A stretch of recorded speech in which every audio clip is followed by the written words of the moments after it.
Salut les filles! On se retrouve aujourd'hui pour voir ensemble une figure de niveau intermédiaire, le shoulder mount. Attention, faites bien étape par étape avant d'effectuer celle d'après. C'est important de bien maîtriser chacune de ces étapes.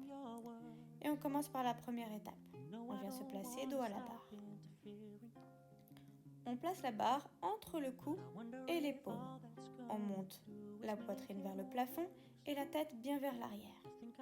On place la main intérieure à la barre en cup, c'est-à-dire tous les doigts derrière la barre, même le pouce. Puis on fait de même avec la main extérieure juste au-dessus. Les coudes vont se placer bien devant. On tire sur les bras, on tracte dans les épaules, on gaine les abdos pour venir essayer de décoller les pieds du sol. Et on redescend en contrôle. Au début, il est normal de ne pas réussir à décoller les pieds du sol. Il faut recommencer, essayer encore et encore, puis un jour on finit par y arriver. Et on n'oublie pas également de faire l'autre côté et de bien échanger les mains de position. Celle qui est en haut vient se positionner en bas et inversement.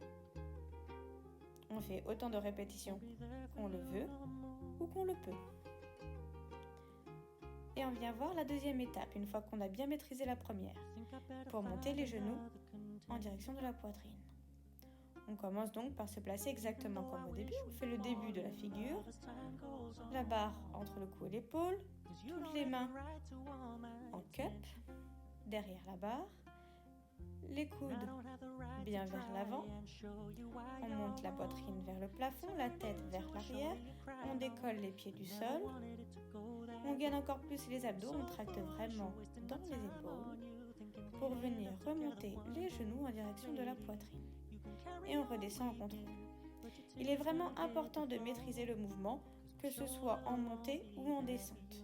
Et on ne passe pas à l'étape supérieure tant qu'on n'a pas réussi correctement et sans difficulté cette étape-là. Une fois qu'on réalise bien ça correctement, on peut voir la troisième étape avec les genoux qui cette fois vont aller en direction des épaules. Le placement de base est exactement le même. Une fois qu'on a monté les genoux en direction de la poitrine, on vient ouvrir les genoux pour qu'ils aillent vers les épaules. Et on n'oublie pas de rétroverser son bassin pour nous aider à monter et à bien gainer les abdos. Idem, on redescend toujours en contrôle. Et on recommence encore et encore. N'oubliez pas, la poitrine doit être vers le plafond et la tête vers l'arrière. On tire bien dans les bras et on gaine le corps. La quatrième étape, c'est la figure finale.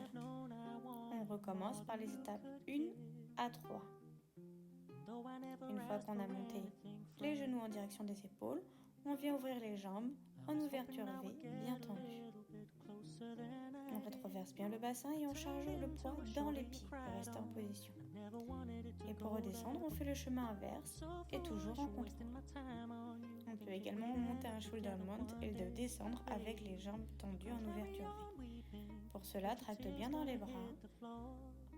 Ouvre les jambes juste après avoir décollé les pieds du sol, bien tendus pour les ouvrir en ouverture V et redescend de la même manière.